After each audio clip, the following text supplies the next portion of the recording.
Hello everybody, this is Courtney coming to you for another, well not another video, just an introduction and the topology that you see here.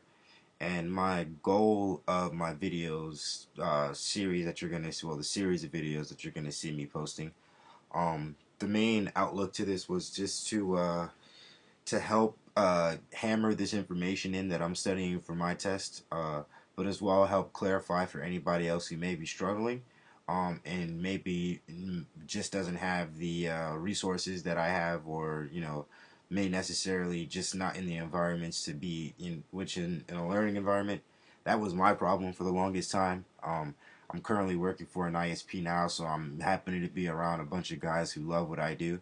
Before I got into that environment, I was pretty much, regular help desk support, looking to get out of it, and getting into this Cisco was hard because of the fact that nobody really did it, and you don't find a lot of guys who are great at it. So this series is just going to be a way for me to help translate the information that you're learning from the books into real world scenarios, in a sense, and that way we can kind of learn and then experiment at the same time.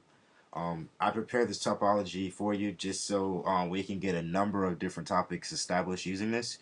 I thought it was a pretty cool idea to do it the way I am, but what you're looking at is a picture of a corporate network with four locations: Fayetteville, Winter Park, Orlando, Rocky Mount. Fayetteville and Rocky Mount being North Carolina, Winter Park and Orlando being Florida sites.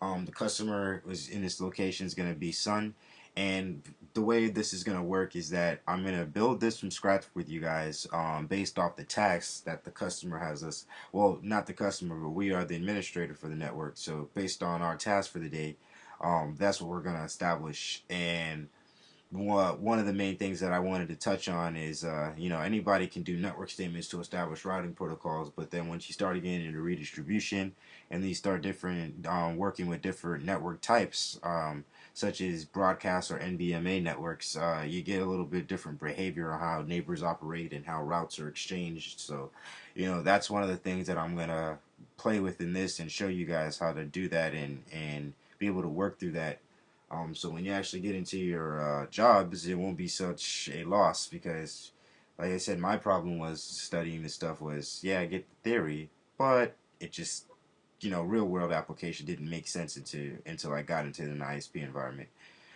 But in this case, we're doing it from a corporate standpoint, but this is what this topology is, and I hope you guys tune in.